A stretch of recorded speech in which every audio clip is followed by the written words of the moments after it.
ইসরাফিল আলাইহিস সালাতু ওয়াস সালাম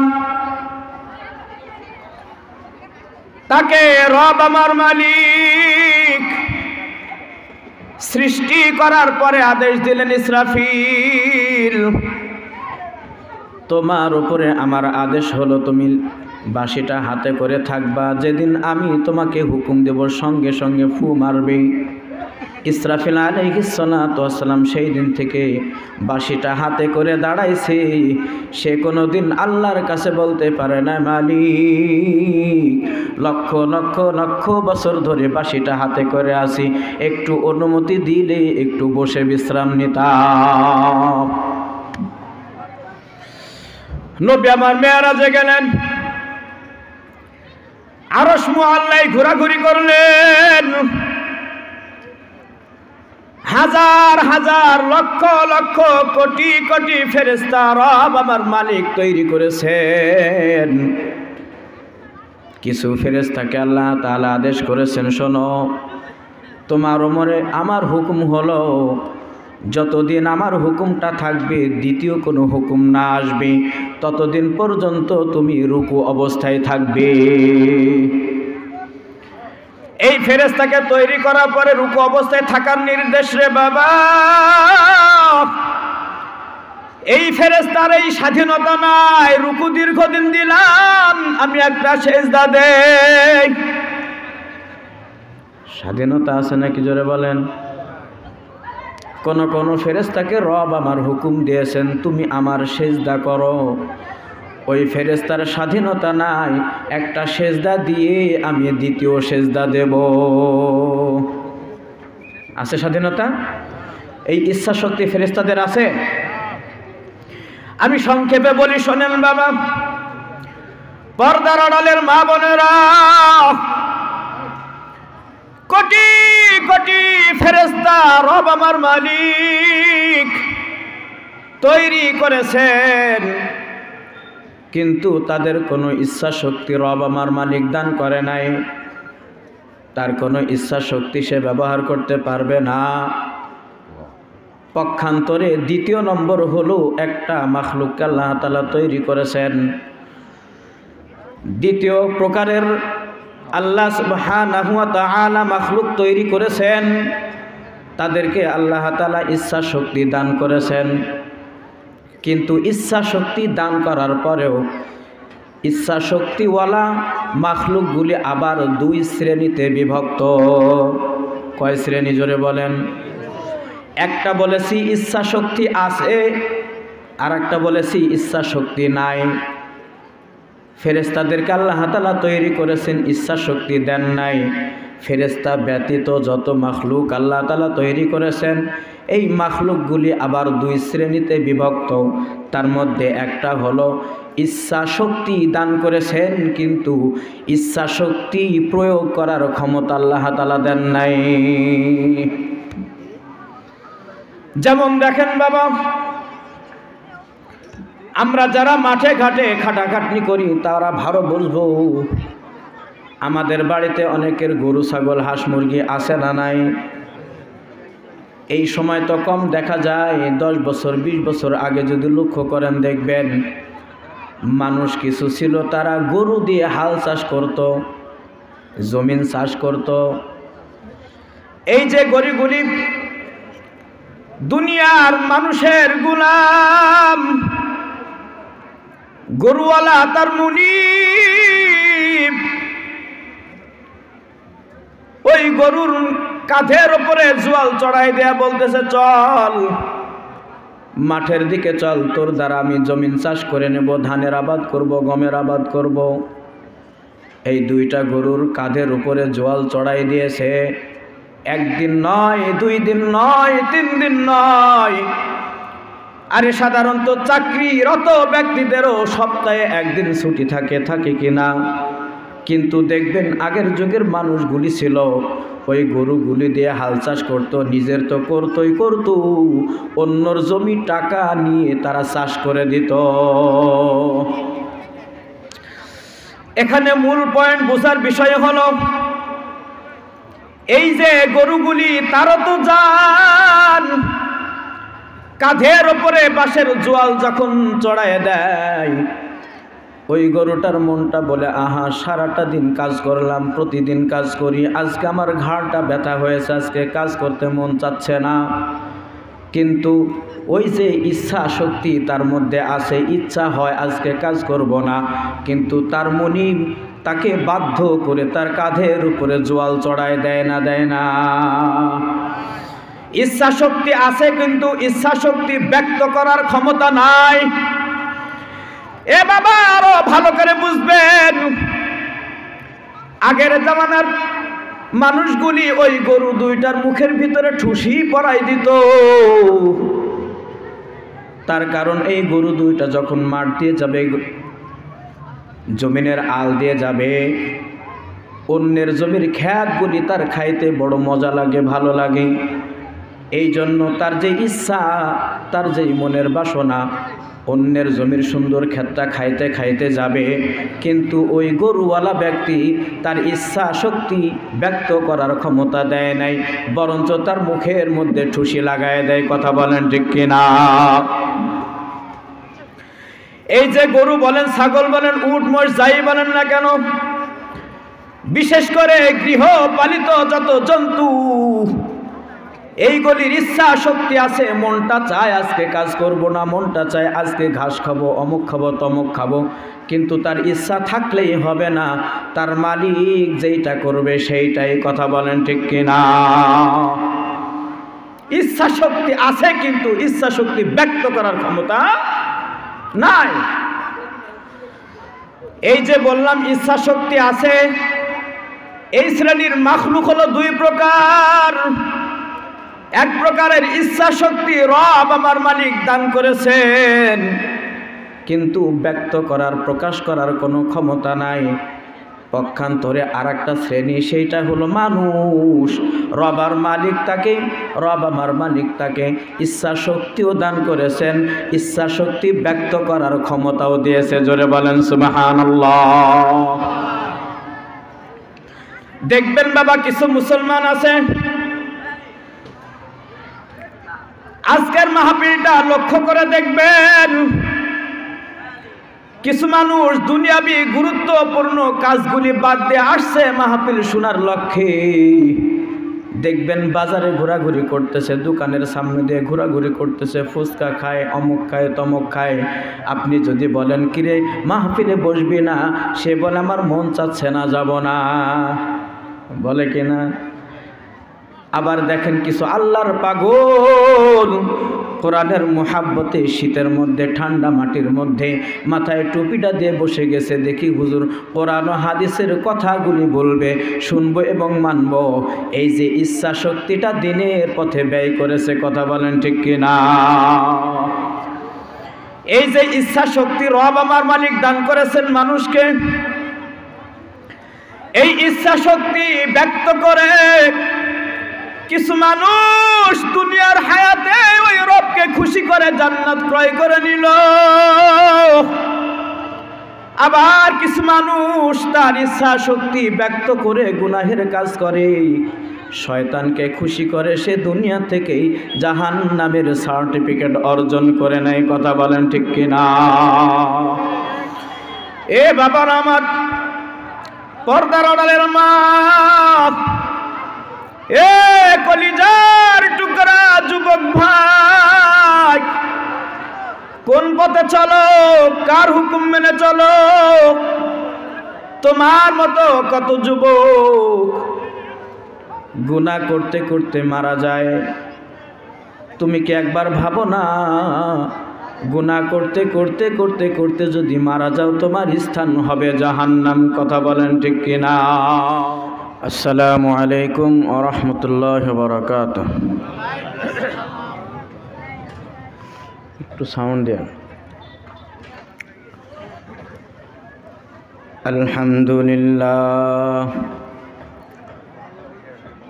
আলহামদুলিল্লাহিল্লাযী আশরাফানা আলা সাইরিল উমাম برسالة من اختصه من بين الأنام بجوامع الكلم وجواهر الحكم ونشهد أن لا إله إلا الله وحده لا شريك له ونشهد أن سيدنا وسندنا وحبيبنا وطبيب قلوبنا ومولانا محمدا عبده ورسوله الذي أرسله بالحق بشيرا ونذيرا وداعيا إلى الله بإذنه وسراجا وقمرا منيرا أما بعد فأعوذ بالله من الشيطان الرجيم بسم الله الرحمن الرحيم الذين يتلون كتاب الله وأقاموا الصلاة وآتوا الزكاة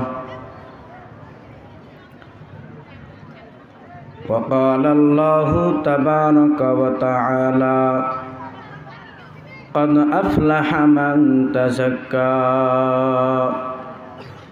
وذكر اسم ربه فصلى بل تؤثرون الحياة الدنيا والآخرة خير وأبقى وقال رسول الله صلى الله عليه وسلم ما من شفيع أفضل منزلة يوم القيامة من القرآن لا نبي ولا ملك ولا غيره أو كما قال النبي عليه الصلاة والسلام وقال سبحانه وتعالى في شان حبيب صلى الله عليه وسلم إن الله وملائكته يصلون على النبي يا أيها الذين آمنوا صلوا عليه وسلموا تسليما সকলে আমার সাথে সমস্বরে বলেন আল্লাহুম্মা সাল্লি আলা মুহাম্মাদিন ওয়া আলা আলি মুহাম্মাদ কামা সাল্লাইতা আলা ইব্রাহিম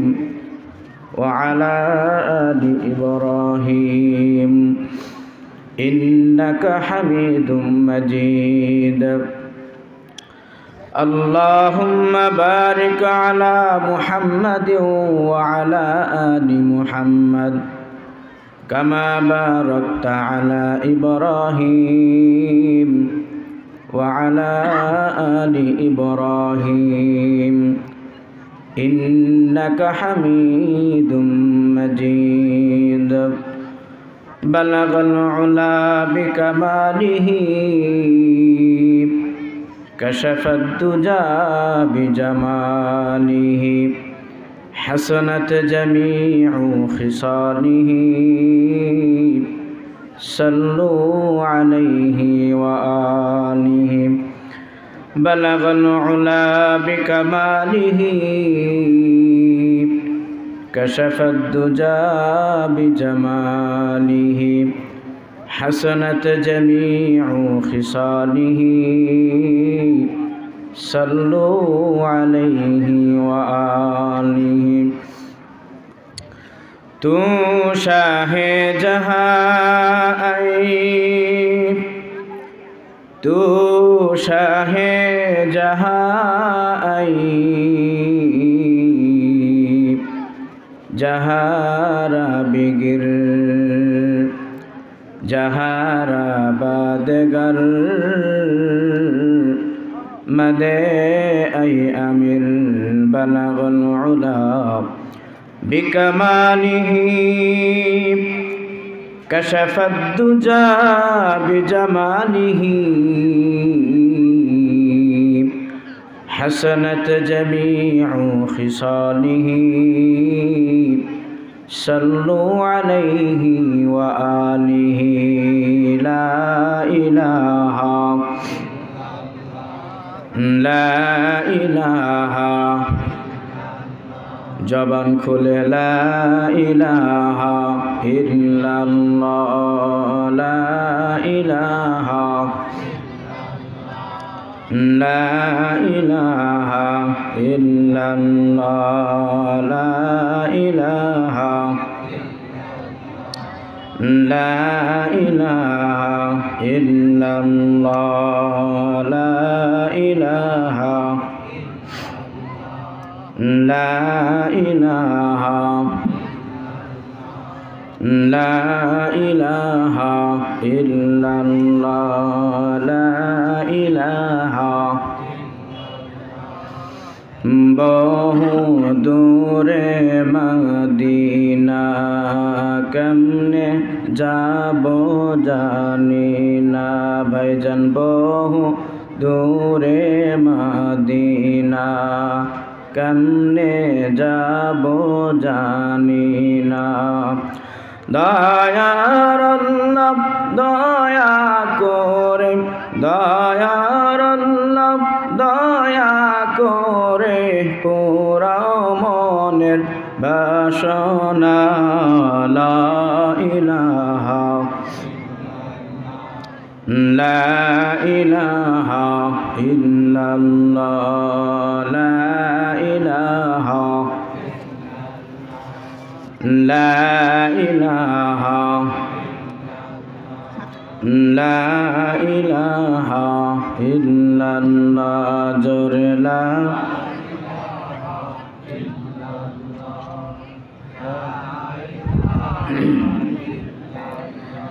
সোনালি দিনের সেই উমর খালি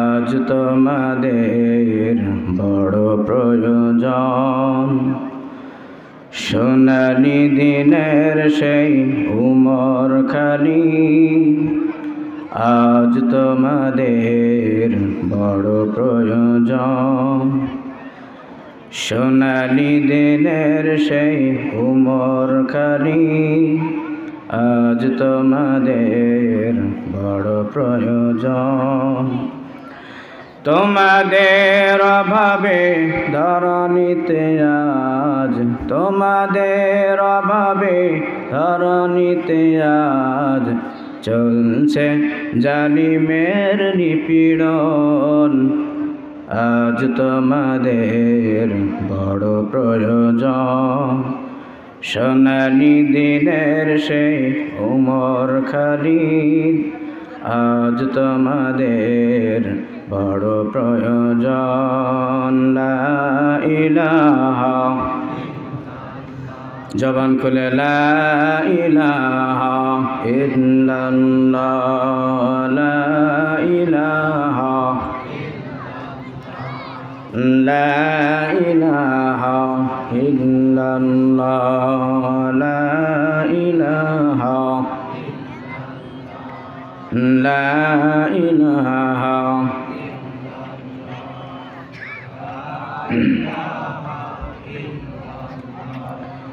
লা ইলাহা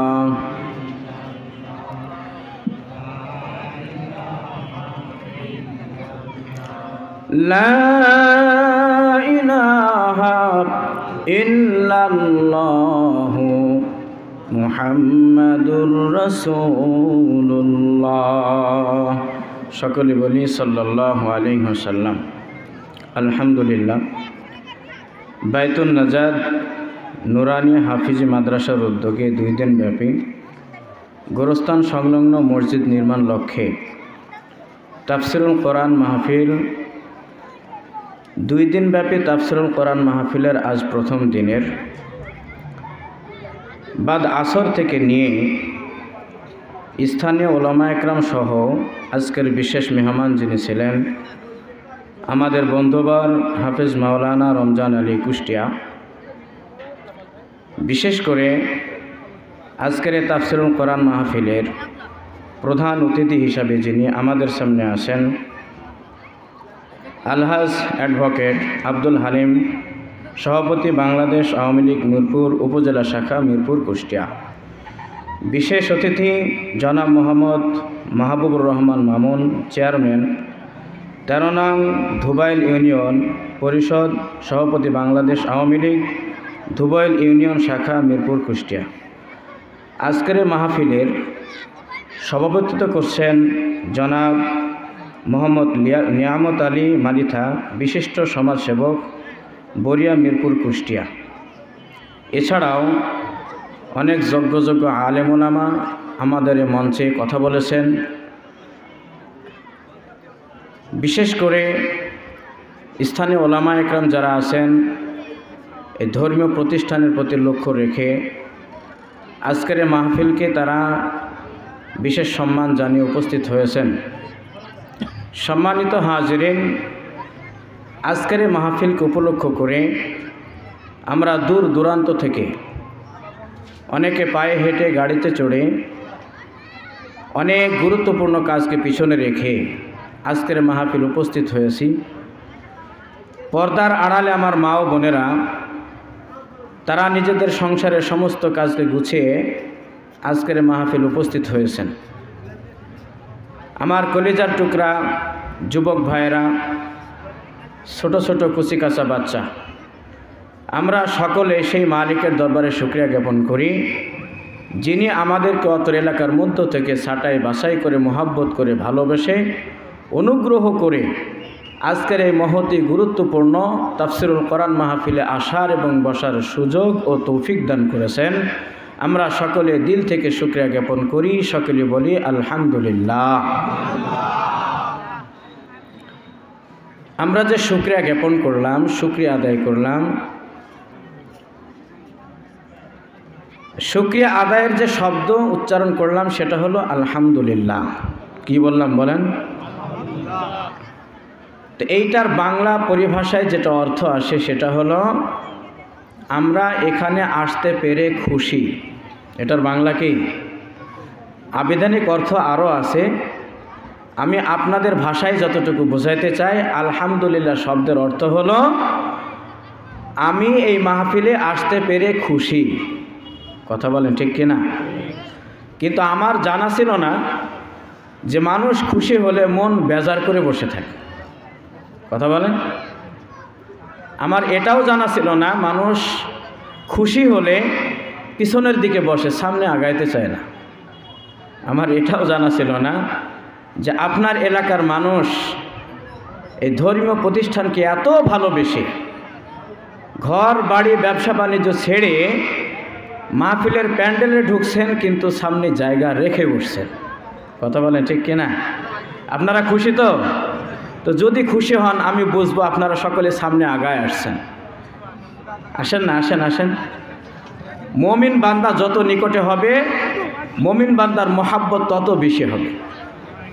মুমিন বান্দা একজন আরেকজনকে মহাব্বত করবে, ভালোবাসবে, তো রব আমার মালিক ডাক দিয়ে বলবেন, ফেরেশতা তাকিয়ে দেখো, যেই বান্দাদের তোমরা বলেছিলে যে এই বান্দাকে তৈরি করলে পৃথিবীতে তারা হট্টগোল করবে, মারামারি করবে, ফাসাদ করবে, হিংসা করবে, আজকে দেখো সমস্ত কিছু ছেড়ে দিয়ে মুসলমান একজন আরেকজনের গায়ের সাথে গা ভিড়িয়ে কোরআনের মহাব্বতে মাহফিলে একত্রিত হয়ে বসে গেছে। আমি তোমাদের সাক্ষী রেখে বললাম, আমি এই মুমিন মুসলমানদের জীবনের সমস্ত গুনাহ মাফ করে দিলাম। জোরে বলেন সুবহানাল্লাহ। কি ভাইজান, আগে আসেন, আসেন আসেন আসেন, সামনে আগে আসেন, সামনে আগে আসেন।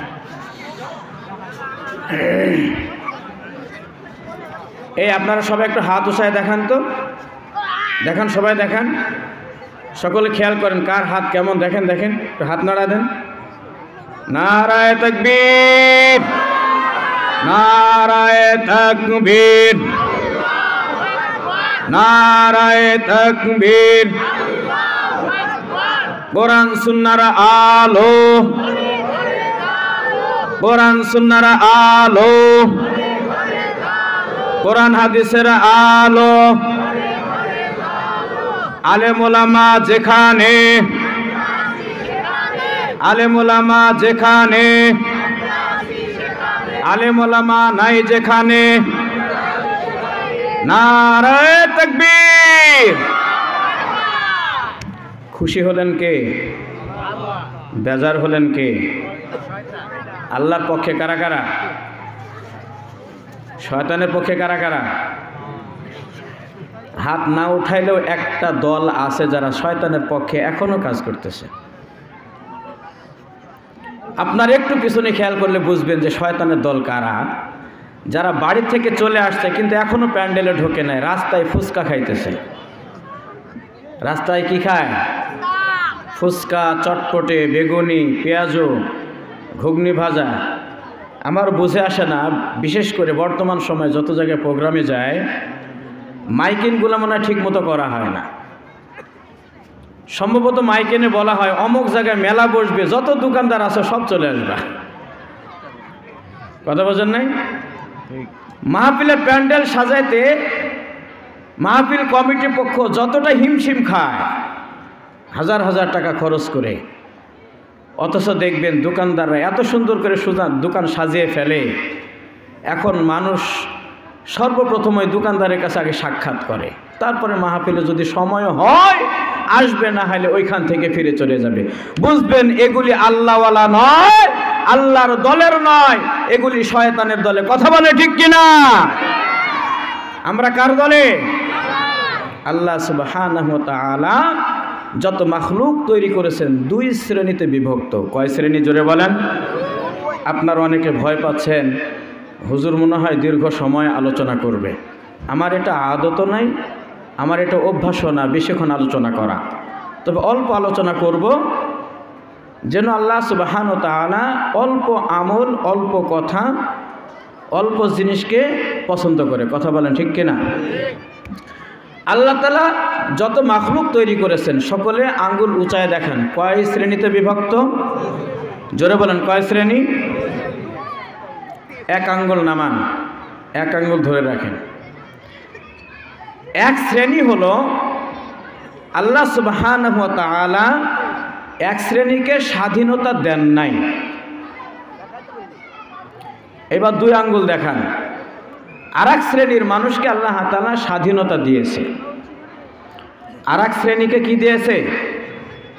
তাহলে এক শ্রেণীকে স্বাধীনতা দেয় নাই, আর এক শ্রেণীকে স্বাধীনতা দিয়েছে। এক শ্রেণীকে স্বাধীনতা দেয় নাই, তারা কারা? তারা হলো ফেরেশতা, মালায়েকা। কি জোরে বলেন? ফেরেশতা, মালায়েকা। হযরত ইসরাফিল আলাইহিস সালাতু ওয়াস সালামকে আল্লাহ তাআলা আদেশ করেছেন,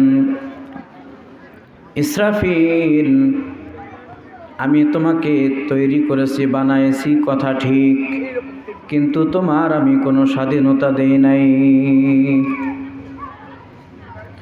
কেমন স্বাধীনতা দেয় নাই? ইসরাফিল আলাইহিস সালামের কাজ হলো, দায়িত্ব হলো, আল্লাহ তাআলা তার হাতে একটা শিঙ্গা দিয়েছে। কি দিয়েছে? একটা বাঁশি। বাঁশি, বাঁশি পর্যন্ত একটা বাঁশি দিয়েছে। তার উপরে আদেশ হলো, আমি যখন আদেশ করব তখন তুমি বাঁশিতে বাজনা বাজাবে। ইসরাফিল আলাইহিস সালাতু ওয়াস সালাম তাকে রব আমার মালিক সৃষ্টি করার পরে আদেশ দিলেন, ইসরাফিল, তোমার উপরে আমার আদেশ হলো তুমি বাঁশিটা হাতে করে থাকবা, যেদিন আমি তোমাকে হুকুম দেব সঙ্গে সঙ্গে ফু মারবে। ইসরাফিল আলাইহিস সালাতু ওয়াস সালাম সেই দিন থেকে বাঁশিটা হাতে করে দাঁড়াইছে। সে কোনোদিন আল্লাহর কাছে বলতে পারে না, মালিক, লক্ষ লক্ষ লক্ষ বছর ধরে বাঁশিটা হাতে করে আসি, একটু অনুমতি দিলে একটু বসে বিশ্রাম নিতাম। নবী আমার মেরাজে গেলেন, আরশ মুআল্লায় ঘোরাঘুরি করলেন। হাজার হাজার লক্ষ লক্ষ কোটি কোটি ফেরেশতা রব আমার মালিক তৈরি করেছেন, কিছু ফেরেশতাকে আল্লাহ তাআলা আদেশ করেছেন, শোনো তোমার ওমরে আমার হুকুম হলো যতদিন আমার হুকুমটা থাকবে, দ্বিতীয় কোনো হুকুম না আসবে, ততদিন পর্যন্ত তুমি রুকু অবস্থায় থাকবে। এই ফেরেশতাকে তৈরি করার পরে রুকু অবস্থায় থাকার নির্দেশ রে বাবা। এই ফেরেশতার এই স্বাধীনতা নাই, রুকু দীর্ঘদিন দিলাম আমি একটা সেজদা দেই। স্বাধীনতা আছে নাকি জোরে বলেন? কোন ফেরেশতাকে রব আমার হুকুম দিয়েছেন তুমি আমার সেজদা করো, ওই ফেরেশতার স্বাধীনতা নাই, একটা সেজদা দিয়ে আমি দ্বিতীয় সেজদা দেব। আছে স্বাধীনতা? এই ইচ্ছা শক্তি ফেরেশতাদের আছে? আমি সংক্ষেপে বলি, শোনেন বাবা, পর্দার আড়ালের মা বোনেরা, কোটি কোটি ফেরেশতা রব আমার মালিক তৈরি করেছেন, কিন্তু তাদের কোনো ইচ্ছা শক্তি রব আমার মালিক দান করে নাই। তার কোনো ইচ্ছা শক্তি সে ব্যবহার করতে পারবে না। পক্ষান্তরে দ্বিতীয় নম্বর হলো একটা মাখলুককে আল্লাহ তাআলা তৈরি করেছেন। দ্বিতীয় প্রকারের আল্লাহ সুবহানাহু ওয়া তাআলা মাখলুক তৈরি করেছেন, তাদেরকে আল্লাহ তাআলা ইচ্ছা শক্তি দান করেছেন। কিন্তু ইচ্ছা শক্তি দান করার পরেও ইচ্ছা শক্তিওয়ালা মাখলুকগুলি আবার দুই শ্রেণীতে বিভক্ত। কয় শ্রেণী জোরে বলেন? একটা বলেছি ইচ্ছা শক্তি আছে, আর একটা বলেছি ইচ্ছা শক্তি নাই। ফেরেশতাদেরকে আল্লাহ তাআলা তৈরি করেছেন, ইচ্ছা শক্তি দেন নাই। ফেরেশতা ব্যতীত যত মাখলুক আল্লাহ তাআলা তৈরি করেছেন, এই মাখলুকগুলি আবার দুই শ্রেণীতে বিভক্ত। তার মধ্যে একটা হলো ইচ্ছা শক্তি দান করেছেন, কিন্তু ইচ্ছা শক্তি প্রয়োগ করার ক্ষমতা আল্লাহ তাআলা দেন নাই। যেমন দেখেন বাবা, আমরা যারা মাঠে ঘাটে খাটাখাটনি করি তারা ভালো বুঝবো, আমাদের বাড়িতে অনেকের গরু ছাগল হাঁস মুরগি আছে না নাই? এই সময় তো কম দেখা যায়, 10 বছর 20 বছর আগে যদি লক্ষ্য করেন দেখবেন মানুষ কিছু ছিল তারা গরু দিয়ে হাল চাষ করত, জমিন চাষ করত। এই যে গরিবগুলি দুনিয়ার মানুষের গোলাম, গরুওয়ালা তার মুনিব, ওই গরুর কাঁধের উপরে জোয়াল চড়াই দেয়া বলতেছে, চল মাঠের দিকে চল, তোর দ্বারা আমি জমিন চাষ করে নেব, ধানের আবাদ করব, গমের আবাদ করব। এই দুইটা গরুর কাঁধের উপরে জোয়াল চড়াই দিয়েছে। একদিন নয়, 2 দিন নয়, 3 দিন নয়।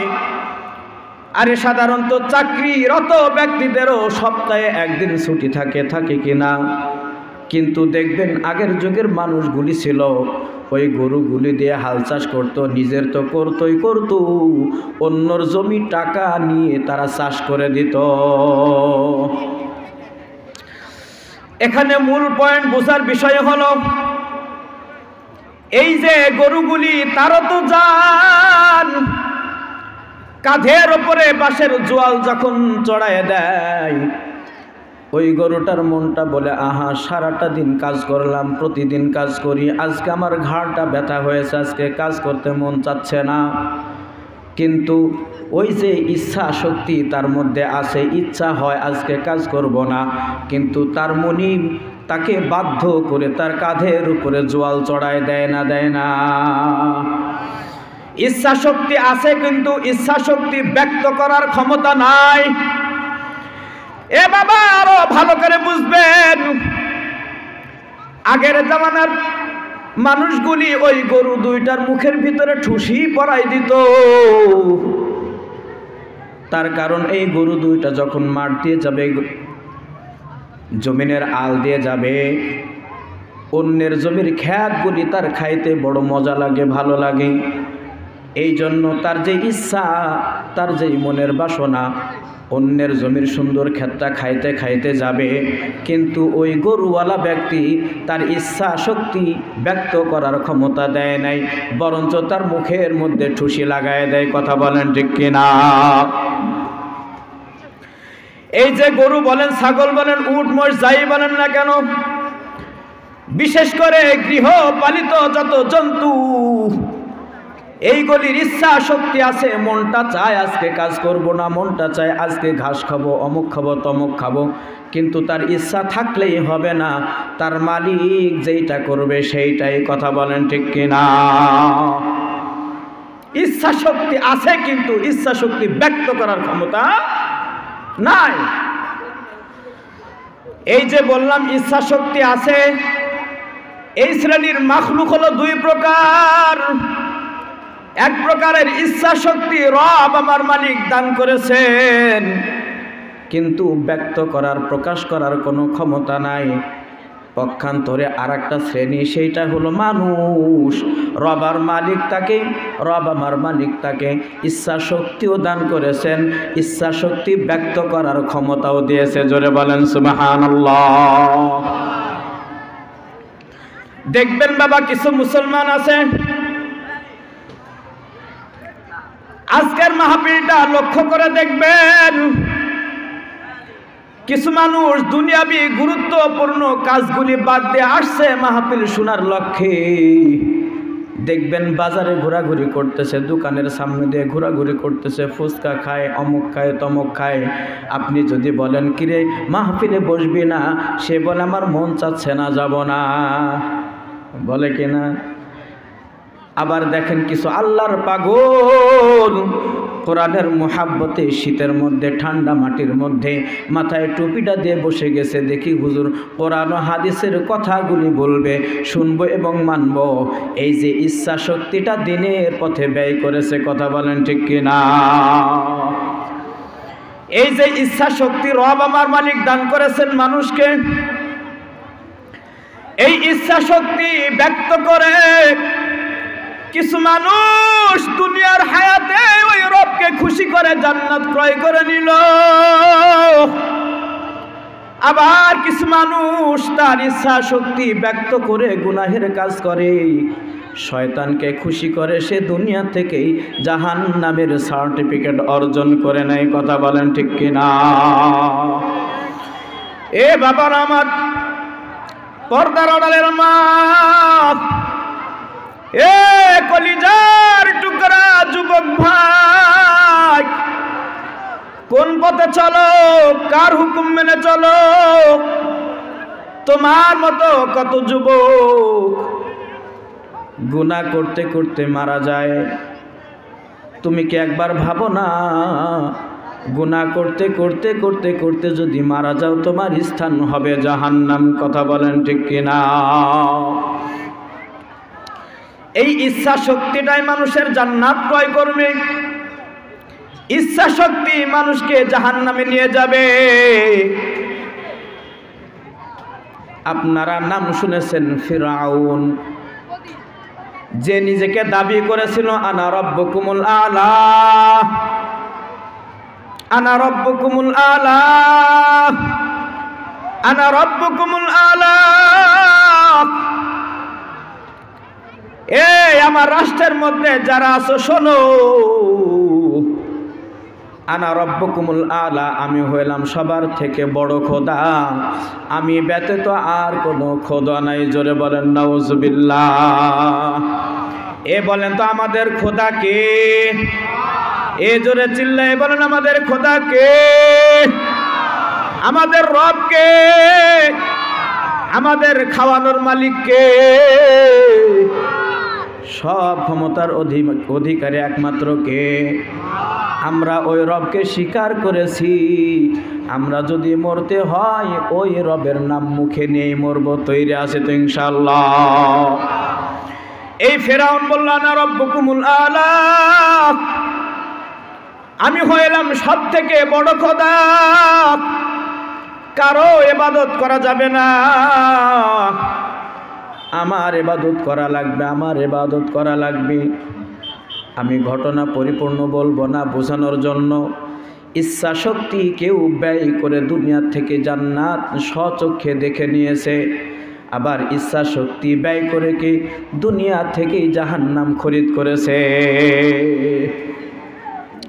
হযরত মূসা আলা নবিয়িনা ওয়াস সালাতু ওয়াস সালাম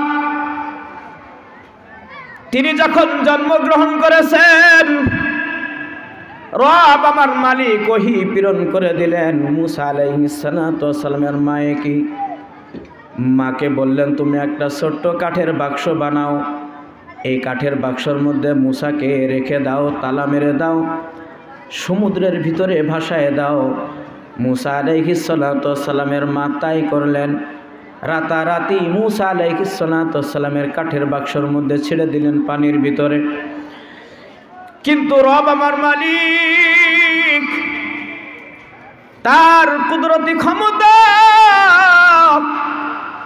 পানির স্রোত যায় দক্ষিণ দিকে আর কাঠের বাক্স যায় উত্তর দিকে। জোরে বলেন সুবহানাল্লাহ। পরের দিন সকালবেলায় ফিরআউনের স্ত্রী বিবি আসিয়া গোসলের জন্য আসছেন। আসার পরে দেখতেছে একটা গাছের গোড়ার সঙ্গেই ছোট্ট একটা কাঠের বাক্স বেঁধে আস। তার মনের একটা কৌতূহল, দেখি তো এই যে বাক্স, নতুন একটা কি ব্যাপার, কি এর ভিতরে? বাক্সটা ধরছে, তালাটায় হাত দিয়েছেন। রব আমার মালিক জিবরিলকে ডাক দিয়ে বলতেছেন, খবরদার খবরদার, দেরি হয় না যেন। বিবি আসিয়া বাক্সর তালায় হাত দেওয়ার সঙ্গে সঙ্গে ওই তালাটা তুমি নিজের হাতে খুলে দেবে। জোরে বলেন সুবহানাল্লাহ। তেলাওয়াত করেন। এই আজকে যারা যারা কোরআন তেলাওয়াত করেছেন হাত উঠান। কোরআন তেলাওয়াত করেছেন আজকে? বাবু তেলাওয়াত করছো? হাত হাত উঁচা রাখেন। 1 2 3 4 5 6 7 8 9 10 11 12 13 14 15 16 17 18 19 20 21। নারায়ে তাকবীর। আলহামদুলিল্লাহ, আমি খুশি হইলাম। বেশ অনেকগুলি মানুষ কোরআন তেলাওয়াত করেছে। এরা কি করেছে জানেন? ব্যবসার মূল পুঁজি হলো কোরআন। জোরে বলেন কি? বিশেষ করে কোরআন তেলাওয়াতের আওয়াজ কোথায় বেশি শোনা যায়?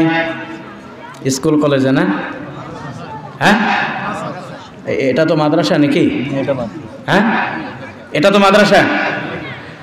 আচ্ছা, যারা মাদ্রাসায় পড়তেছে পড়াইতেছে, পৃথিবীর ভিতরে উত্তম ব্যক্তি কারা বলেন? হ্যাঁ, যারা আল্লাহর কোরআন তেলাওয়াত করে। খায়রুকুম মান তাআল্লামাল কোরআনা ওয়া আল্লামা। দুনিয়ার হায়াতে আল্লাহ রাসূল বলেন, খায়রুকুম, তোমাদের ভিতরে উত্তম উত্তম উত্তম মান তাআল্লামাল কোরআন, যারা নিজেরা কোরআন শিখে এবং অন্যকে শিক্ষা দেয়। জোরে বলেন সুবহানাল্লাহ। অথচ বড় দুঃখ আর আফসোসের সাথে বলতে হয়, যারা দুনিয়ার হায়াতে অত উত্তম মানুষ, আজ তারা সমাজে বড় অবহেলিত। কথা বলেন। মসজিদে ইমাম সাহেব নামাজ পড়ায়, যিনি নামাজ কে পড়ায়? যে কোরআন শরীফ পড়তে পারে না সে পড়ায়? হ্যাঁ, এই চলে যাচ্ছেন কেন ভাইজান? দোয়া হবে, বসেন বসেন, দোয়া হয়ে যাবে, বেশিক্ষণ না সময় নেব না। তাহলে নামাজ পড়ায় কারা? যারা কোরআন তেলাওয়াত করতে পারে। কথা বলেন। অথচ মসজিদের ইমাম সাহেবের বেতন যত কম করা যায় তত বুদ্ধিমান মনে করে নিজেদেরকে। কথা বলেন ঠিক কিনা? যে মসজিদের ইমামের বেতন কম, ওই মসজিদের কমিটিরা বুক ফুলিয়ে বলে, আমাদের মতো কমিটির লোক আর নাই, আমাদের মসজিদে প্রতি বছরে প্রতি মাসে এত টাকা আমাদের কি থাকে, ব্যাংকে জমা হয়। আর ইমাম সাহেব মনে করেন যে, আমাদের এক বন্ধু বলতো কি জানেন, যদিও ভাষাটা শুনতে খারাপ, সে বলতো মাঝে মধ্যে আর কি করতে করতে, যে আমার অভাবে পিছন দিয়ে ধোঁয়া উঠতেছে আর মানুষে বলতেছে ভাটায় ইট পোড়াচ্ছে। কি বলছে? অভাবে পিছন দিয়ে ধোঁয়া উঠছে আর মানুষ বলতেছে ভাটায় ইট পোড়াচ্ছে।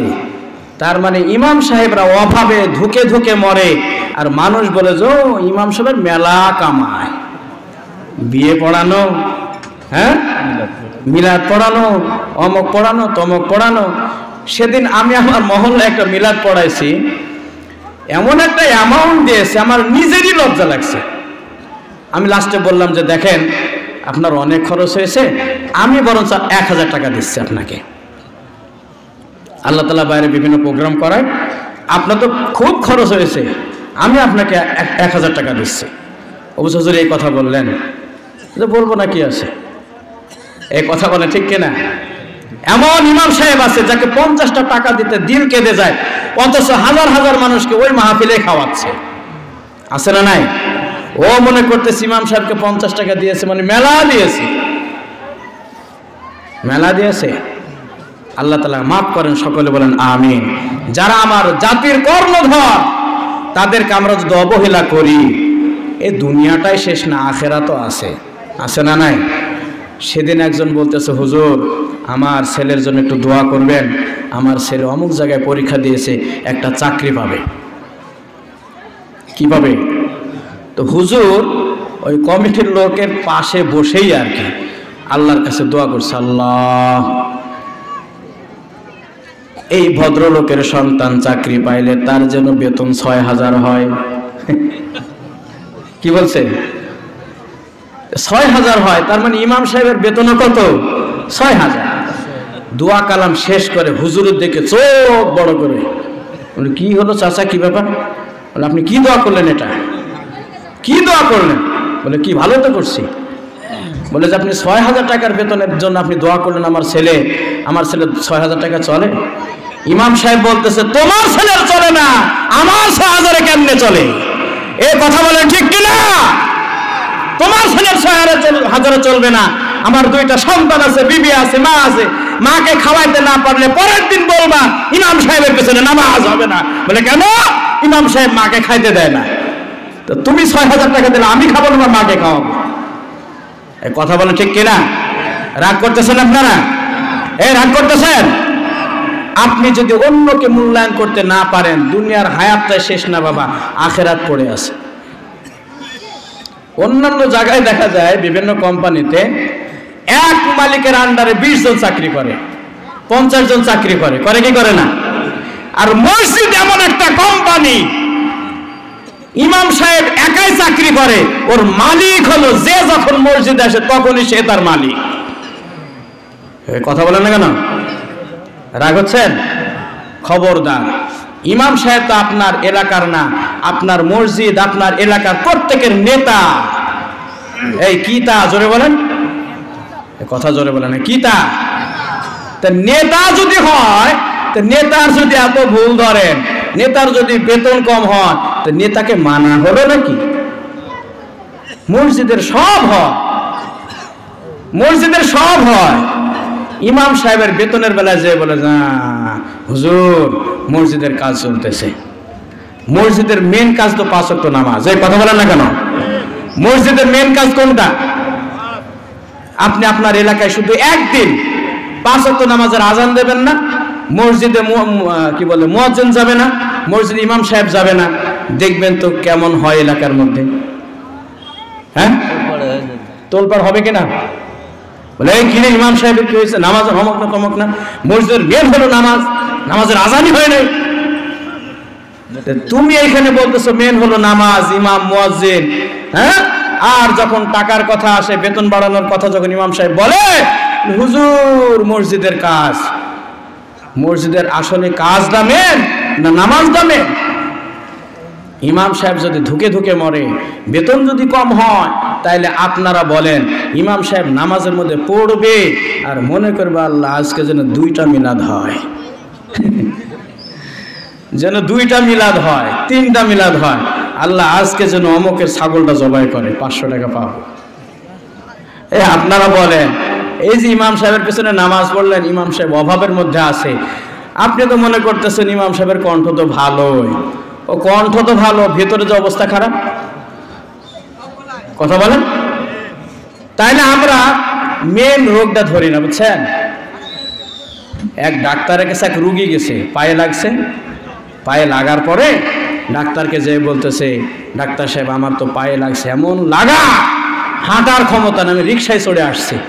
তো ডাক্তার সাহেব একটা ওষুধ দিয়েছে, মলম, যাতে ব্যথা কমে। এই ডাক্তারে বলছে, শোনেন এই ওষুধটা নিয়ে যাবেন, এই মলমটা 3 বেলা যেখানে লাগছে সেখানে মাখাবেন। কি বলছে? যেখানে লাগছে সেখানে মলমটা পালিশ করবেন। এই লোক বুঝছে কি জানেন? বাড়িতে গেছে, যাওয়ার পরে টিউবওয়েলের কোনায় যেখানে লাগছে পায়ে, ওই টিউবওয়েলের গোড়ায় যে এরকম মলম মাখায়। কোথায়? টিউবওয়েলের গোড়ায় মলম মাখাইতেছে। ওরে মাখানো, মলমও শেষ হয়ে গেছে, কিন্তু ব্যথা কমে না। কি কমে না? ব্যথা কমে না। কি করা যায়? আবার ডাক্তারের কাছে বলি, ডাক্তারকে যাবো, ডাক্তার কি ওষুধ দিলেন? এটা 1 সপ্তাহ ব্যবহার করলাম, কিন্তু আমার তো অসুখ কমলোই না, বরঞ্চ ব্যথা বাড়তেইছে। ডাক্তার সাহেব চিন্তা করলাম, আমি বিদেশ থেকে কি বলে এটাকে পিএইচডি করে আসলাম, আর আমার ওষুধে কাজ হবে না মানে? আচ্ছা বলেন তো, আপনার ব্যবহার বিধিটা বলেন, কিভাবে ব্যবহার করছেন?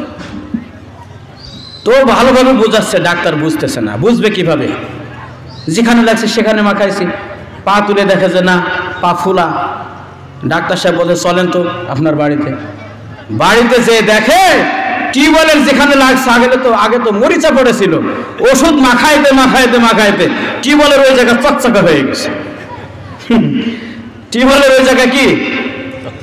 আমরা ইমাম সাহেবের পিছনে ভুল ধরার একটা মানুষ না, যে কোনো দিন নামাজে আসে না, জুম্মার দিন আসছে, আসার বলে ইমাম সাহেব এখনো আসে নাই, 12:30 পার হয়ে গেল, ও জীবনে আসে না।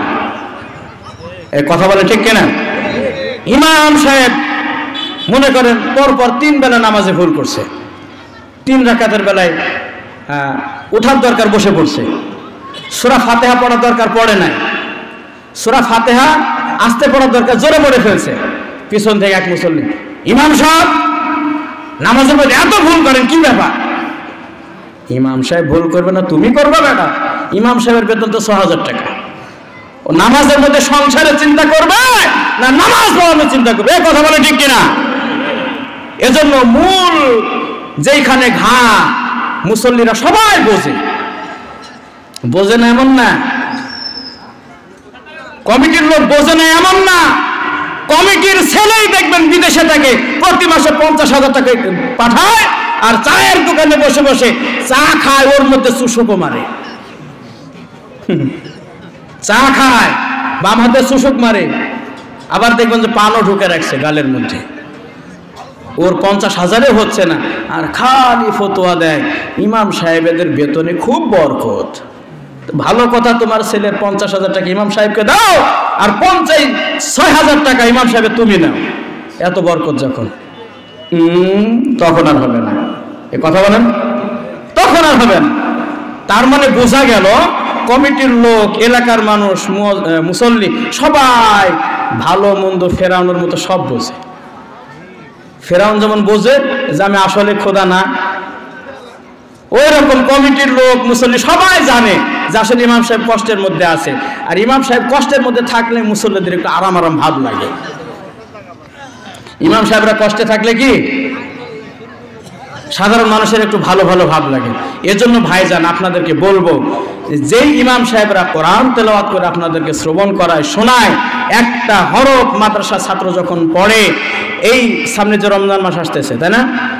খতমে কোরআনের মাধ্যমে যখন তারাবিহের নামাজ হবে, আল্লাহ রাসূল সাল্লাল্লাহু আলাইহি ওয়াসাল্লাম বলেন, রমজান মাসে কেউ যদি তারাবির নামাজ 20 রাকাত খতমের মাধ্যমে আদায় করে, রমজান শেষে তার আমল নামায় 700 কোরআন তেলাওয়াতের সওয়াব। জোরে বলেন সুবহানাল্লাহ। আপনারা এত খুশি যে সুবহানাল্লাহর আওয়াজই হলো না। 700 কোরআন তেলাওয়াত বাড়ির কাছের কথা নাকি? কথা বলেন। 700 কোরআন তেলাওয়াতের সওয়াব বান্দার আমল নামায় যোগ হবে। একটু জোরে সরে চিৎকার দিয়ে বলেন সুবহানাল্লাহ। এজন্য কোরআনের পক্ষে আছে তো ইনশাআল্লাহ।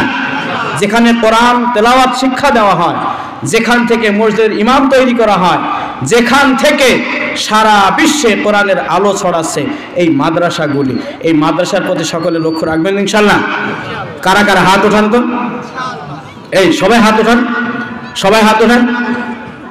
সকলে হাত উঠাইছেন? আল্লাহ দেখছে। সকলের হাতগুলি কোথাও রাখবেন না, পকেটে ঢোকায় দেন। 2 পকেটে ঢোকান। এই মুরব্বি পকেটে ঢোকান, পকেটে ঢোকান, সবাই ঢোকান। বাড়িতে যাওয়ার ভাড়া রেখে যতটুকু পারেন, আমি মুসাফির মানুষ বাবা, দূর থেকে আসছি, এই মাদ্রাসার ছেলেপেলে এখানে পড়াশোনা করতেছে, আপনারা বিশেষ করে জানেন এই ছাত্রদের নামাজের জন্য জায়গাটা না। আমি দেখলাম ছাত্ররা উস্তাদরা নামাজ পড়বে, ঠিক না? অথচ সে নামাজের জায়গাটা নাই। ওই জায়গাটা মসজিদ তৈরি নির্মাণ, এখানে কিন্তু পোস্টারে রেখেও দিয়েছে যে গোরস্থান সংলগ্ন মসজিদ নির্মাণ লক্ষ্যে আজকের এই মাহফিল। আপনি যদি বলেন যে হুজুর আমার টাকা আনা হয় না, এখন আপনাকে কি বলবো বলেন? পোস্টার হয়েছে, পোস্টারে লেখাও আছে যে গোরস্থান সংলগ্ন মসজিদ নির্মাণ লক্ষ্যে। আপনাদের মধ্যে এমন কে আছে বিয়ের দাওয়াত পাইছেন আর খালি হাতে ট্যাং ট্যাং ট্যাং ট্যাং করতে করতে গেছেন? আপনার আমার কথা রাগ হয় না বাবা, আমি দূর থেকে আসছি, কথাগুলি বলে যায়। বিয়ের বাড়িতে দাওয়াত দিলে তো ট্যাং ট্যাং করে যান না খালি হাতে। আমি আপনাদের অপমানের জন্য বলতেছি না, আপনাদের উচিত ছিল যে এই মাদ্রাসা প্রাঙ্গণে মাহফিল, মসজিদ নির্মাণ হবে, এখানে পোস্টারিং হয়েছে, মাইক এনে বলা হয়েছে, হয়েছে না হুজুর? হ্যাঁ, এই কথা বলা হয়েছে। তারপরেও যদি আপনি 500 টাকা না হোক, অন্তত পক্ষে আজকে হাততালি শুনে 200 টাকা না দিতে পারেন, অথবা যদি আপনি খালি হাতে একেবারে না দিয়ে যান, তাহলে একেবারে বেমানান হয় না বলেন? কোরআনের অমর্যাদা হয় না? মসজিদের অমর্যাদা হয় কিনা? এর জন্য সকলকে বলবে যে যতটুকু পারেন, আলহামদুলিল্লাহ দিয়েছেও কিছু, তাই না? এর আগে দিয়েছেন, আমি দোয়া করে দেবো ইনশাল্লাহ। এই পাশে গোরস্থানও আছে, কার মা কার বাবা ওই গোরস্থানে শুয়ে আছে, সকলের জন্য দোয়া করব। তার কারণ আজকে সভাপতি 6000 টাকা। আলহামদুলিল্লাহ, নারায়ে তাকবীর, নারায়ে তাকবীর, নারায়ে তাকবীর। আজকের মাহফিলের সভাপতি নাম কি? নিয়ামত আলী চাচা নগদ 6000 টাকা আজকের মাহফিলে দান করেন। আল্লাহ এই দানকে কবুল করেন, বলেন আমিন। জোরে বলেন আমিন। আল্লাহ তাআলা চাচার মনের সমস্ত নেক আশা বাসনা পুরা করেন, বলেন আমিন। আল্লাহ তাআলা 6000 টাকার বিনিময়ে 6666 তালা এই হাফেজে কোরআন মাদ্রাসায় তৈরি হইতেছে। এই হাফেজে কোরআনের ছাত্রদের সাথে 6666 তালা আল্লাহ তাআলা তাকে জান্নাত নসিব করেন, বলেন আমিন। তবে একটু বেখাপ্পা লাগছে, তাই না? 6000 টাকা হয়েছে, আলহামদুলিল্লাহ। উনি সবসময় দেয় 6666 টাকা হলে আরো ভালো হতো, তাই না? এই আপনারা কি বলেন? 6666। হ্যাঁ, আর 666 যেহেতু কথাটা বের হয়ে গেল, আল্লাহ তাআলা হয়তো বের করছে 6666। আলহামদুলিল্লাহ, 6666 টাকায় দান করলো, আল্লাহ তাআলা দানকে কবুল করেন, বলেন আমিন। 6000 টাকার সাথে আরো যে টাকাটা বাকি থাকে ইনশাআল্লাহ মনে হয় এখনই দিয়ে দেবে। আলহামদুলিল্লাহ, আমরা হাফেজ সাহেব নাকি আপনি? আলহামদুলিল্লাহ, মাশাআল্লাহ। নুরানি বিভাগের ছাত্র বাবা, নুরানি বিভাগের ছাত্রের বাবা 200 টাকা নগদ দান করলো, বলেন আমিন। আল্লাহ তাআলা ওনার ওই ছেলেকেও 500,100। আলহামদুলিল্লাহ, আলহামদুলিল্লাহ। তার মানে বোঝা গেল পকেটে যা ছিল দিয়ে গেল। আপনারা শুধু দেখবেন, নীরব দর্শক নাকি? আপনারা কিছু দেবেন না বাবা? হ্যাঁ, যে যতটুকু পারেন, আর সময় নেব না। হয়তো আপনারা দিতে চাচ্ছেন, হয়তো আনা হয় নাই, তবে আপনাদের কাছে দাবি থাকবে এটাই যে অবশ্যই আগামীকালকে, হ্যাঁ, তবে এতটুকু হতে পারে, আপনারা যদি মনে করেন যে হুজুর নগদ আনি নাই, তবে ইনশাল্লাহ আমি কিছু টাকা দান করব। এই টাকাটা অন্তত পক্ষে আপনি লেখাই দিয়ে যেতে পারেন। আলহামদুলিল্লাহ, আলহামদুলিল্লাহ, নান্নু মল্লিক ধুবইল বাড়ি নগদ 1000 টাকা দান করছে। আল্লাহ তাআলা ভাইজানের দানকে কবুল করেন, বলেন আমিন। আল্লাহ তাআলা জানে মালে বরকত দান করেন, বলেন আমিন। আল্লাহ তাআলা তার হায়াতে বরকত দান করেন, বলেন আমিন। তার ছেলে সন্তান যারা আছে আল্লাহ তাআলা তাদের নেক হায়াত দান করেন, বলেন আমিন। দুনিয়া ও আখিরাতে সফলতা দান করেন, বলেন আমিন। আবুল কালাম ভাই নগদে যে 500 টাকা দান করে গেল। আসলে অনেকে আছে চেষ্টা করতেছে যে যে যা দান করে লাস্টে সবার উপরে দান করে যাব, এরকম মানুষও কিন্তু অনেক জায়গায় থাকে। মেহেরপুরের এক মাহফিলে একটা ডিম মাহফিলে এক মা দান করেছে। আমার মা বোনেরা আছে না পাশে, তো এক মা একটা ডিম দান করছে। এখন ওই ডিমটা নিলামে উঠাইছে, 12 লক্ষ টাকা বিক্রি হয়েছে। আসলে কি ডিমটার দাম 12 লক্ষ টাকা? কথা বলেন, আল্লাহু আকবার। তার মাদ্রাসার প্রতি এত প্রেম আর মহব্বত জেগে উঠছে যে এই ডিমটা আমি ক্রয় করব তো করব। আমার আগে যিনি বয়ান করেছেন হাফেজ মাওলানা রমজানের, উনি বলছেন যে আব্দুল্লাহ আনসারী রাদিয়াল্লাহু তাআলা আনহুর একটা খেজুরের গাছ বিক্রি করেছে কতটা, কয়টা? 100 বাগান বিশিষ্ট, 100 গাছ বিশিষ্ট বাগানের বিনিময়ে। জোরে বলেন সুবহানাল্লাহ। আসলে কি একটা গাছের দাম অত হয়? আল্লাহ রসুল বলছেন এই জন্য নবীর প্রেমে মহাব্বতে ভালোবাসায় 100 গাছ দিতে প্রস্তুত, মাত্র কয়টা গাছের বিনিময়ে? হ্যাঁ, কোরআনের মহাব্বতে, ভালোবাসায়, মাদ্রাসার মহাব্বতে, ধর্মীয় প্রতিষ্ঠানের মহাব্বতে একটা ডিম 12 লক্ষ টাকায় বেচা কেনা হয়েছে। জোরে বলেন সুবহানাল্লাহ। এজন্য আমার মা বোনেরাও যদি পারেন, হ্যাঁ, একবার তো দান করেছে আলহামদুলিল্লাহ, আপনারা যদি পারেন অবশ্যই কিছু টাকা পয়সা উঠায়, যেহেতু প্রধান দ্বিতীয় মেহমানকে দিলেন, এ টাকা কিন্তু আমরা নিয়ে যাব না। দ্বিতীয় মেহমান যে টাকাটা উঠাইলেন, এখন আমি যদি কিছু না উঠাই তা আমাকেও তো একেবারে ছোট করা হয়ে যাবে, কি বলেন?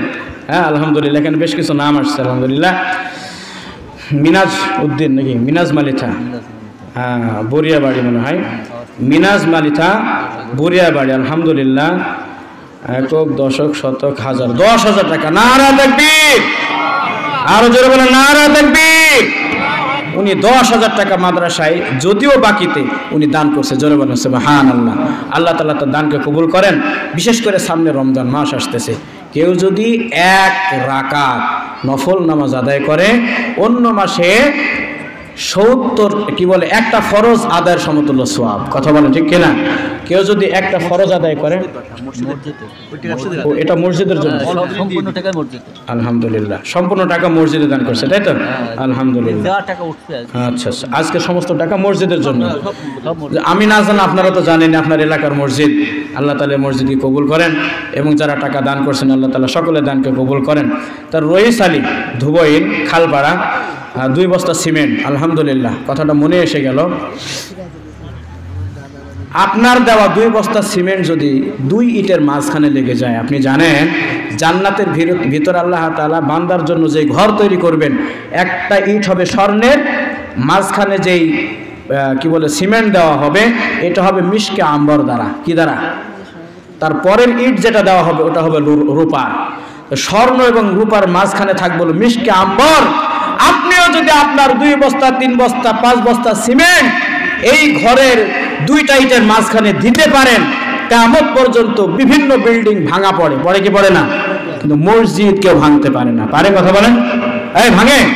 তা আপনার দেওয়া 2 বস্তা সিমেন্ট দিয়ে যদি 2 ইটের মাঝখানে গাঁথনি হয়ে যায়, ওই গাঁথনিওয়ালা আল্লাহ তাআলা কিয়ামতের দিন স্বর্ণ এবং রূপা দিয়ে সাজানো মাঝখানে যে মিশকে আম্বর থাকবে, হতে পারে আপনার এই 2 বস্তা সিমেন্ট ওইখানে মিশকে আম্বর হিসাবে আল্লাহ তাআলা সেট করে ওই ঘর আপনাকে দান করবে। কে কে রাজি আছেন ইনশাআল্লাহ? 2 বস্তা সিমেন্ট এই সভাপতির নাতি দান করছে, আলহামদুলিল্লাহ। সভাপতি সাহেবের নাতি? হ্যাঁ, সভাপতি। আপনি তো আপনার নানা না দাদা হচ্ছে, দাদা দাদি আত্মীয়স্বজনের জন্য দান করছে, কিন্তু ওনার উপরে উঠতে পারলেন না। 6,000 টাকা দিয়েছেন আপনি? না না, মাদ্রাসা সভাপতি। ও আচ্ছা, আলহামদুলিল্লাহ। যাক, আপনি শুরু করছেন, আল্লাহ তাআলা ভাইজানের দানকে কবুল করেন, বলেন আমিন। তবে যতটুকু শুনছি সভাপতি সাহেব তো এই জায়গার বেশ একটা অনুদানের উপরে আছেন, উনি দান করছেন। আল্লাহ তাআলা প্রতিষ্ঠানকে কিয়ামত পর্যন্ত কবুল করেন, বলেন আমিন। সারা বিশ্বের জন্য এই প্রতিষ্ঠানকে দ্বীনি মারকাজ হিসেবে আল্লাহ তাআলা কবুল করেন, বলেন আমিন। ভাইজান, আর বেশি দেরি করব না। আমাদের এই যে আরেক ভাই আয়াত আলী 500 টাকা দান করছে, আল্লাহ তাআলা তার দানকে কবুল করেন। রশিদুল ইসলাম, এটা কি 500 টাকা, অবশ্য উনি অসুস্থ, তাই না? নগদ দান করেছে। আল্লাহ তাআলা ওনার নেক হায়াত দারাজ করেন, সমস্ত রোগ শোক বালা মুসিবত হেফাজত করেন, বলেন আমিন। এটা তো নাম ঘোষণা হয়েছে। কি ভাইজান, আপনার একটু নাম তুলে দেবেন না? এখন যদি না দিতে পারেন, এই যে সামনে আর কয়দিন আছে রোজার? বেশি দিন তো নেই, 12 তারিখে রোজা। আজকে সম্ভবত কয় তারিখ? 8 তারিখ। আর সামনে অল্প দিন আছে। তা আপনারা অবশ্যই কই মা বোনেরা তো কিছু বলতেছে না, না চলে গেছে ওনারা? ওনারা মা বোনেরা আছে না চলে গেছে? তো ওনারা কিছু না দিলে দোয়াটা কিভাবে করব বলেন? এর আগে দিছে আলহামদুলিল্লাহ, আমার হাতে তো দিল না এখনো। আমার মা বোনেরা অবশ্যই যতদূর পারছে দিয়েছে আলহামদুলিল্লাহ। তবে মাইকের আওয়াজ যতদূর যায়, আমি সকলকে লক্ষ্য করে বলবো যে আগামীকালকে আলহামদুলিল্লাহ যিনারা বক্তব্য রাখবেন আমার খুব কাছের মানুষ এবং খুব নিকটস্থ শ্রদ্ধাভাজন হযরত হাফেজ মৌলানা শাকিরুল ইসলাম মুহতামিম তাতিবন বাইতুসসালাম হাফিজা মাদ্রাসা। ওনাকে আমি অনেক আগে থেকে চিনি এবং আমাকে অনেক শ্রদ্ধা স্নেহ করে, এবং আমিও তাকে বর্তমান সময়ে যখন আমি মাদ্রাসায় ভর্তি হই তখন আমার মামার সঙ্গে ওনারা লেখাপড়া করে। আমার মামা তার কাছে রেখে যায়, আর এতটুকু বলে যে শাকিরুল, আমার ভাগ্নি শাহিদুজ্জামান থাকলো তোমার হেফাজতে। উনি বললেন যে কোনো টেনশন নাই। তো ওনার সঙ্গে এবং আমাদের হাফিজুর রহমান ভাই চেনেন না জি। এলাকার, মানে হৃদয় বিদারক কিছু ঘটনা ওনার সাথে আমার আছে। উনি আমার খুব হেল্প করছেন, খুব এত হেল্প করছেন আমি কোনোদিন ভুলতে পারবো না। যখন আমি নতুন যাই, উনিও নতুন কিন্তু বুঝমান, আমার হাফিজুর রহমান ভাই 3 বেলা আমার প্লেট, ওই তখন এক টেপ ছিল, টেপে নিয়ে যেয়ে আগে আগে ধুয়ে দিত, আমার খানা ধরে দিত, আমাকে সাথে নিয়ে খাওয়াইতো। তা আসলে কিছু মানুষ আছে যাদের কথা ভোলা যায় না, সবসময় তাদের জন্য দোয়া রাখি। এবং আপনাদের এলাকার কৃতি সন্তান, আল্লাহ তালা ওনাদের মনের বাসনা, বিশেষ করে যে ধর্মীয় প্রতিষ্ঠানগুলিতে আছে, আল্লাহ তালা তাদের ইজ্জতের সাথে রাখেন। সকল বলেন আমিন। এখনই দোয়া হয়ে যাবে, আমরা সকলে দোয়ার উদ্দেশ্যে সূরা ফাতিহা একবার, সূরা ইখলাস 3 বার, কয়েকবার দরুদ শরীফ পড়ি, ইনশাআল্লাহ এরপরে দোয়া হয়ে যাবে। পাশে গোরস্থান আছে, অনেকের মা, অনেকের বাবা, অনেকের কলিজার টুকরা সন্তান শুয়ে আছে। সকলের জন্য দোয়া হবে ইনশাআল্লাহ। আমরা সকলেই সূরা ফাতিহা, সূরা ইখলাস কয়েকবার দরুদ শরীফ ইস্তেগফার পড়তে থাকি।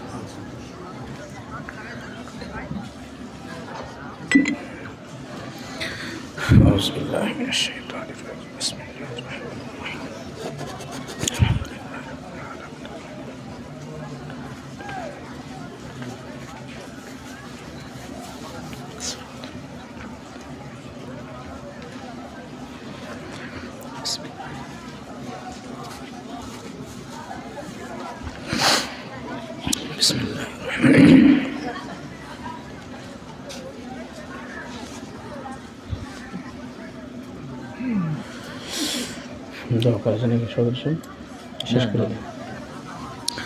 اللهم آمين.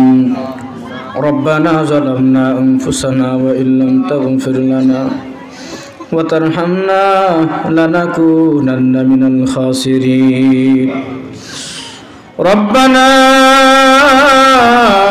ظلمنا أنفسنا وإن لم تغفر لنا وترحمنا لنكونن من الخاسرين. اللهم اكفنا بحلالك عن حرامك واغنني بفضلك عمن سواك. ربنا يا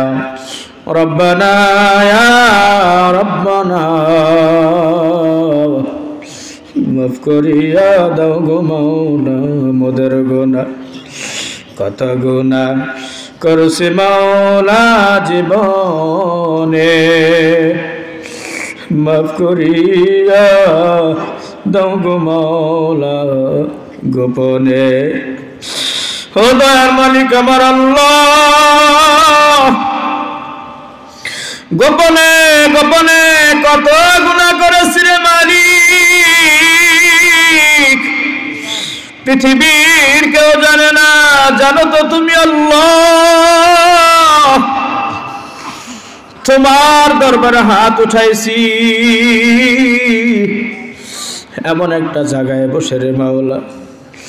আল্লাহ তোমার মাসুম মাসুম কিছু বান্দা আছে যারা কোরআন তেলাওয়াত করে সদা সর্বদা, হেফজখানার ছাত্ররা কোরআন তেলাওয়াত করে। এ রব্বি কারীম, আজকে যারা মাহফিলে সে তোমার দরবারে হাত উঠাইছে, তুমি কারো মনের আশা বাসনা তুমি পূরণ না করে খান থেকে উঠাও না। এ রব্বে কারীম আল্লাহ, তুমি সকলের মনের আশা বাসনা পুরা করে দাও। হে রব্বে কারীম, দুহার উদ্দেশ্যে সূরা ফাতিহা, সূরা ইখলাস কয়েক মর্তবা তোমার হাবিবের সাথে দরুদ প্রেরণ করা হয়েছে রে মালিক। হে রব্বে কারীম আল্লাহ, ভুল ত্রুটিগুলি ক্ষমা করে দিয়ে আল্লাহর হাদিয়া কোটি কোটি গুণ বৃদ্ধি করে তোমার হাবিবের রওজা মুবারকে পৌঁছায় দাও। হে রব্বে কারীম আল্লাহ, পৃথিবীর শুরু থেকে নিয়ে পর্যন্ত যত আদম জাতি দুনিয়া থেকে বিদায় হয়ে গেছে, যত মুমিন মুমিনাত, মুসলিমিন মুসলিমাত, শহীদ শহীদান, সাহাবী তাবী তাবে তাবিঈন, মুজতাহিদিন, পীর আউলিয়া, গাউস কুতুব, সকলের কবরের হাদিয়া তুমি পৌঁছায় দাও। হে রব্বে কারীম, তোমার অনেক বান্দায় হাত উঠাইছে যার মা পৃথিবীর থেকে বিদায় হয়ে গেছে। তোমার অনেক বান্দা হাত উঠাইছে যার জনম দুঃখী বাবা পৃথিবীর থেকে বিদায় হয়ে গেছে। তোমার অনেক বান্দিরা হাত উঠাইছে রে মালিক, যাদের মা বাবা পৃথিবী থেকে বিদায় হয়ে চিরদিনের জন্য কবরস্থ হয়ে গেছে রে মালিক। আল্লাহ তুমি কারো হাত ফিরায় দিও না। আল্লাহ সকলের মা বাবার কবর আযাব মাফ করে দাও, কবরগুলি তুমি জান্নাতের বাগিচা বানায় দাও, তাদের জিন্দেগির সমস্ত গুনাহ খাতা মাফ করে দাও। আয় রব্বে করিম আমার আল্লাহ, পর্দার আড়ালে মা বোনেরা আল্লাহ যাদের স্বামী আছে স্বামীর সঙ্গে তুমি দাম্পত্য জীবন সুখের করে দাও। আয় রব্বে করিম কোনো মনোমালিন্য থাকলে তুমি দূর করে দাও। বাবা আদম আলাইহিস সালাম, মা হাওয়া আলাইহিস সালাম, তাদের মধ্যে যেমন প্রেম মহব্বত ভালোবাসা ছিল আল্লাহ সংসারের মধ্যে সেই প্রেম ভালোবাসা তৈরি করে দাও। আয় রব্বে করিম আল্লাহ, মা বোনেদের তুমি পর্দার সাথে চলার তৌফিক দান করো, শ্বশুর শাশুড়ির খেদমত করার তৌফিক দান করো, বাবা মার সম্মান ইজ্জত রক্ষা করার তৌফিক দান করো। পিতা আয় রব্বে কারিম স্বামীর হুকুম মেনে চলার তৌফিক দান করো। আয় রব্বে কারিম এমনিভাবে আমরা যারা পুরুষ জাতি আছি আল্লাহ মহিলা জাতির জন্য আমরা যেন সেবক হতে পারি। আল্লাহ তাদের মনের চাহিদাগুলি বুঝে আমরা ইসলামী রাষ্ট্রের উপরে থেকে যেন তাদের মনের চাহিদা পূরণ করতে পারি, কবুল করে নাও। আয় রব্বে কারিম আমার মালিক, যেই প্রতিষ্ঠানে বসে হাত উঠাইছি আল্লাহ তোমার এক বান্দা এই প্রতিষ্ঠানের জন্য শুরু করেছে জমি দিয়ে। আল্লাহ তার দীর্ঘ ত্যাগ আর তিতিক্ষা রয়েছে। আল্লাহ যেমন করে তোমার কোরআনের মুহাব্বতে মাদ্রাসাটা তৈরি করেছে আল্লাহ তুমি জান্নাতের ভিতরে আল্লাহ তুমি সুন্দর করে একটা ঘর নির্মাণ করে দাও, বলেন আমিন। আয় রব্বে কারিম আল্লাহ, এই প্রতিষ্ঠানটায় তোমার অনেক বান্দা বান্দি দান করেছে আল্লাহ। বিশেষ মেহমান আল্লাহ আমাদের সুপরিচিত হাফেজ মাওলানা রমজান আলী সাহেবের হাতেও আল্লাহ তোমার বান্দা বান্দিরা টাকা পয়সা দান করেছে। আল্লাহ আমার হাতেও তোমার বান্দা বান্দিরা কিছু টাকা পয়সা দান করেছে মাওলা। আল্লাহ আমার বাম হাতের দিকে তোমার একটা ঘর তৈরি হচ্ছে। তোমার রাসূল বলেছেন মান বানা লিল্লাহি বানাল্লাহু লাহু বাইতান ফিল জান্নাহ। দুনিয়ার হায়াতে যেই ব্যক্তি আল্লাহর জন্য একটা ঘর নির্মাণ করে কিয়ামতের ময়দানে জান্নাতের ভিতরে তার জন্য আলাদা একটা ঘর তৈরি করা হয়। ও মালিক, আমরা তো নিজে নিজে একটা করে মসজিদ তৈরি করতে পারবো না, কিন্তু একটা মসজিদের ইট কেনার জন্য হলেও 10 টাকা দান করেছে রে মালিক। কেউ 20 টাকা দান করেছে, 50 টাকা, 100 টাকা, কেউ হাজার হাজার টাকাও দান করেছে। আল্লাহ খাতায় লেখা দেখলাম তোমার এক বান্দা 10,000 টাকা দান করেছে। আল্লাহ আমার বাম পাশে বসা তোমার এক বান্দা কোরআনের মুহাব্বতে আয় রব্বে কারিম 6,666 টাকা তোমার এই ঘরের জন্য দান করেছে। আয় রব্বে কারিম আল্লাহ, সামনে আসন্ন রমজান মাস আল্লাহ তুমি সকলের মনকে উদার করে দাও। আল্লাহ দানের হাতকে তুমি খুলে দাও, এই প্রতিষ্ঠানের সমস্ত হাজত পুরা করে দাও। আল্লাহ এই প্রতিষ্ঠানের সমস্ত হাজতকে গায়বী খাজানা থেকে পুরা করে দাও। আয় রব্বে কারিম আল্লাহ, মাদ্রাসার ছাত্র শিক্ষক সকলকে তুমি কবুল আর মঞ্জুর করো। আল্লাহ এই প্রতিষ্ঠানকে সারা বিশ্বের জন্য দ্বীনি মারকাজ হিসেবে কবুল করে নাও। এই এলাকার হেদায়েতের মাধ্যম বানায়া দাও। এই এলাকার প্রত্যেকটা নারী পুরুষ সকলকে এই মাদ্রাসার সঙ্গে জুড়ে দাও।